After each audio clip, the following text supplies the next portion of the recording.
Eli, soy la administrativa de la Asociación DACEN de Segorbe. Somos una asociación formada por personas con afectaciones neurológicas, entre ellas quienes han sufrido un daño cerebral adquirido y sus familias. Aunque nuestra sede está en Segorbe, atendemos a la población de las comarcas del Alto Palancia y Mijares.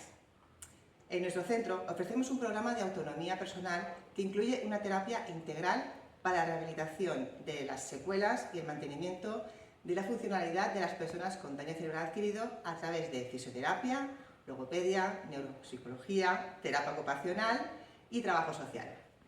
También contamos con talleres grupales de inclusión social, como por ejemplo juegos de mesa, teatro, manualidades, club de lectura, yoga y gimnasia adaptada. En nuestra labor no nos olvidamos tampoco de las familias. Nuestro servicio de información y acompañamiento siempre está disponible para ellas. Por último, ofrecemos un programa de información y sensibilización dirigido a la población en general. Si eres una persona afectada o familiar de daño cerebral adquirido en la comarca del Alto Palancia y Mijares, contacta con DACEN.